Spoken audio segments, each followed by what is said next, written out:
si vous avez toujours rêvé de jouer à Animal Crossing, mais pas de bol, vous n'avez pas de Nintendo, en revanche, vous avez un ordinateur, ou si vous avez déjà joué à ce jeu et vous l'avez tellement adoré que vous cherchez des expériences similaires sur PC, vous êtes au bon endroit. Je suis Colibria et aujourd'hui je vais vous présenter une jolie petite sélection de jeux super mignons et cosy qui ressemblent pas mal à Animal Crossing, que ce soit en termes d'esthétique ou d'ambiance ou encore en termes de gameplay. Cette vidéo est la première d'un nouveau format que je commence sur la chaîne avec des sélections de jeux vidéo selon des thématiques et genres différents. Donc si c'est quelque chose qui vous plaît et qui vous donne envie, abonnez-vous chers amis, ça fait toute la différence, ça motive énormément. Et puis bien évidemment si à la fin de la vidéo elle vous aura plu, n'hésitez pas également à mettre un petit like. Ceci étant dit, voici ma sélection de jeux vidéo à la Animal Crossing disponible sur PC.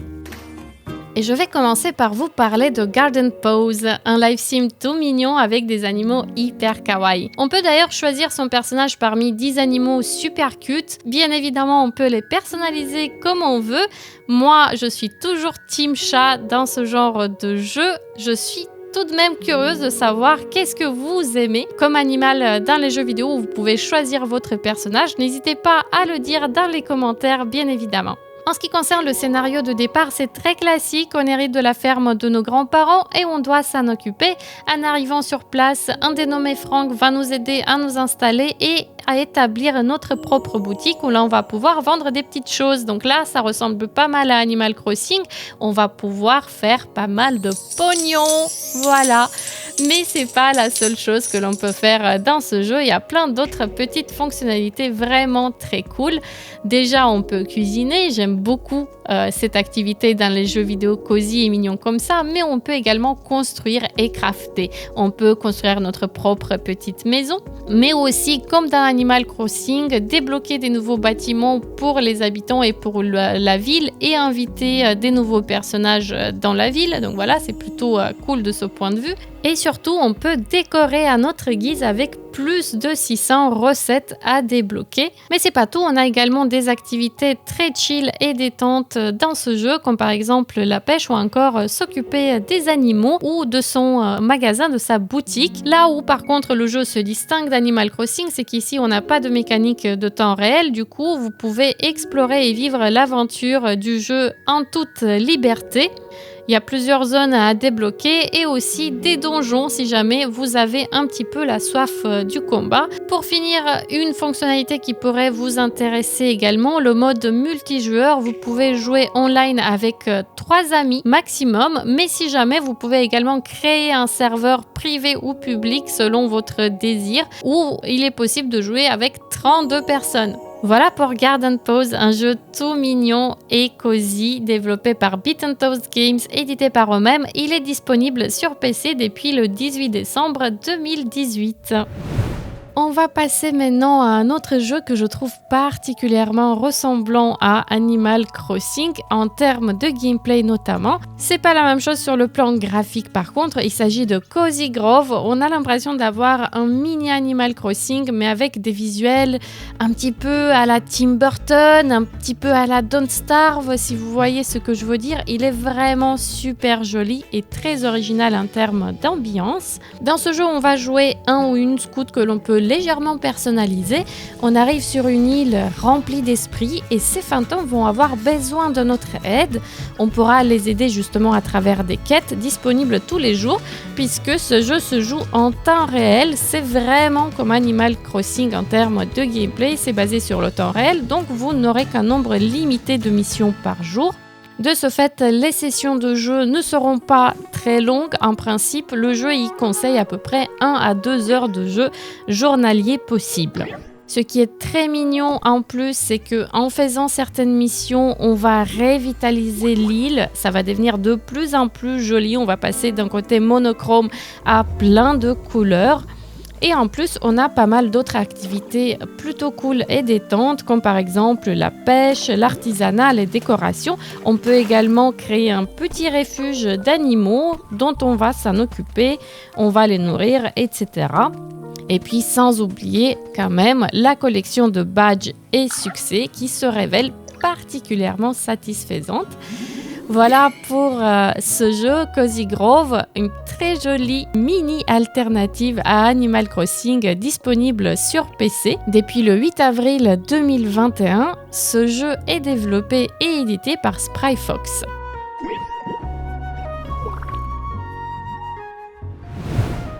Je veux maintenant vous parler de Ooblets. Ce jeu, il est hyper charmant. Il me fait beaucoup penser à Animal Crossing, mais pas seulement. Il s'inspire aussi de Stardew Valley, un jeu que j'adore personnellement, mais aussi de Pokémon ou encore Factorio. Vous allez voir, il y a pas mal d'automatisation dans le jeu, notamment en ce qui concerne la ferme. Par exemple, pour planter ou pour arroser, il sera possible de mettre des systèmes automatiques en place. C'est vraiment très cool. Ce que j'aime beaucoup dans ce jeu, c'est sa personnalité. Je trouve qu'il déborde d'énergie et de bonne humeur. On arrive dans un village, tout le monde a des petites créatures super choupies qui s'appellent des Ooblets. Et le but sera de les collectionner également, un petit peu comme dans un Pokémon, et puis de les faire combattre, sauf que ça sera dans des batailles de danse, super bien animées et très jolies et très fun. Bon, après, on a également d'autres activités super chill et détentes qu'on peut avoir dans ce genre de life sim. Par exemple, décorer notre maison, crafter des meubles, collectionner des items, se faire des amis parmi les villageois, on a des petites quêtes. C'est vraiment un jeu hyper choupi.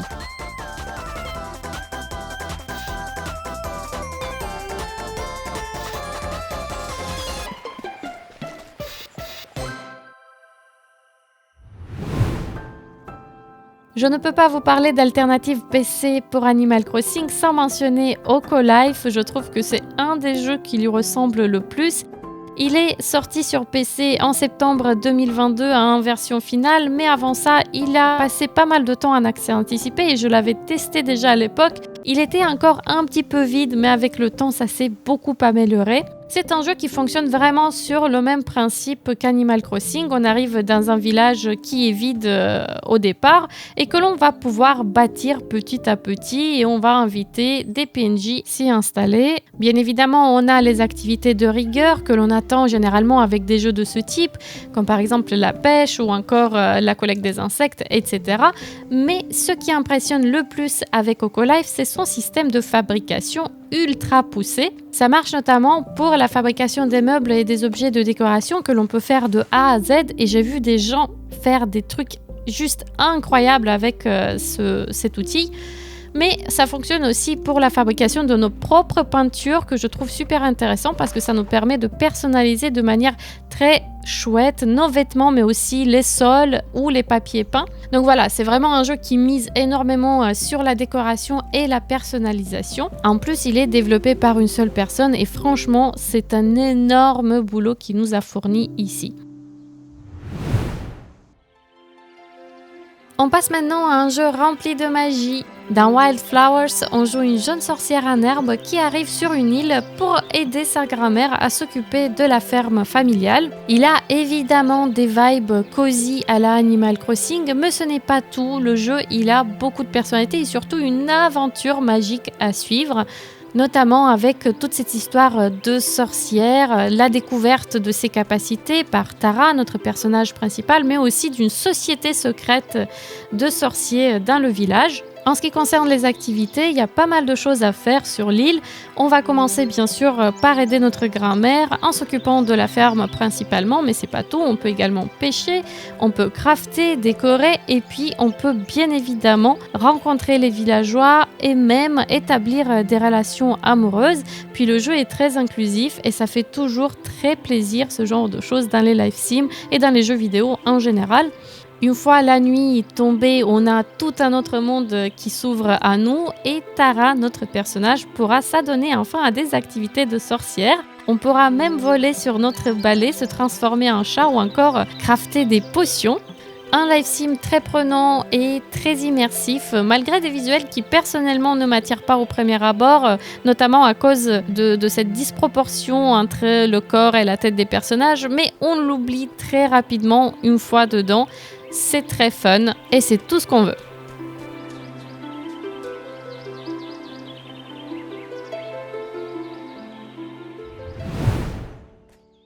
Je dois avouer qu'au départ, je n'étais pas sûre si Littlewood allait faire partie de cette sélection parce que visuellement, il me faisait beaucoup plus penser à des jeux comme Stardew Valley ou d'autres RPG de ferme qui ont une vue d'au-dessus, une vue top-down.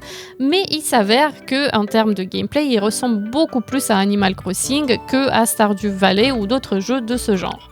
Du coup, au lieu d'évoluer dans un monde préétabli, on se réveille dans un village vide que l'on pourra entièrement modifier à notre guise, notamment en utilisant des outils de modification de terrain que l'on peut aplatir ou au contraire augmenter, faire des collines, des montagnes, etc. On peut même creuser des rivières, planter des arbres, d'autres fleurs, plantes, etc. Mais aussi débloquer des structures que l'on peut installer et en profiter pour inviter des PNJ à s'installer dans notre ville. Au fur et à mesure, on aura également des quêtes, donc pas mal de choses à faire dans ce jeu. Je pense aussi à la pêche, mais aussi la collecte des insectes, la cuisine, le craft et bien sûr le commerce. Littlewood est disponible sur PC depuis le 4 août 2020 et il est développé par Sean Young et édité par Splash Games.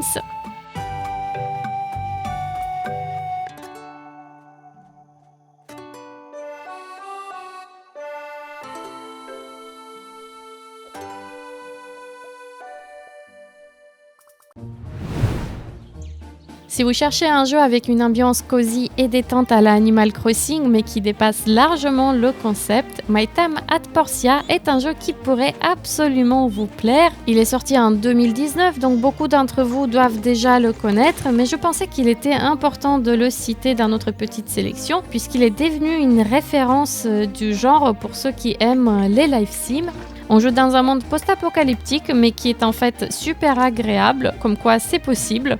En arrivant dans la ville de Portia, on reprend l'atelier de notre père et l'objectif est de créer des objets, remplir les commandes des villageois, etc. Bien sûr, le craft est une activité extrêmement importante dans le jeu, mais ce n'est pas la seule. Il y a plein d'autres choses à faire et ce qui me plaît énormément, c'est notamment l'exploration. Un petit côté bac à sable quand même, beaucoup de choses à découvrir. On a des secrets aussi, des donjons, des événements dans le village, des mini-jeux. Toute une communauté à rencontrer, avec des relations à nouer avec les villageois, etc. Bref, un monde entier à découvrir. C'est vrai que rien qu'en reparlant de ce jeu, ça me donne envie d'y rejouer. Ça fait assez longtemps. Mais sachez qu'il y a également une suite qui est sortie il n'y a pas longtemps. Donc si jamais My Time at Portia vous tente, vous pouvez jeter un coup d'œil à My Time at Sandrock également.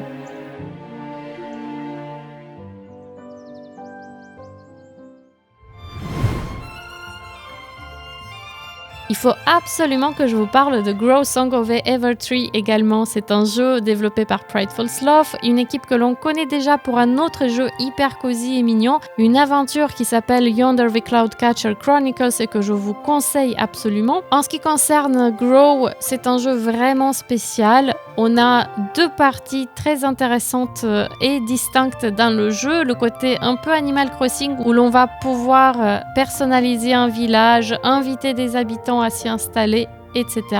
Et puis un côté où l'on va carrément pouvoir créer et personnaliser des mondes grâce à nos compétences d'alchimie. En plus, il y a un message un peu écolo dans ce jeu, notamment sur les phases où on doit revitaliser des régions. Voir la nature se déployer une fois qu'on arrive à enrayer la corruption, c'est juste magnifique. Les animations sont sublimes. Chaque détail de l'environnement est super bien travaillé. C'est vraiment un jeu magnifique et super satisfaisant. Bref, une très belle expérience de détente disponible sur PC depuis le 16 novembre 2021.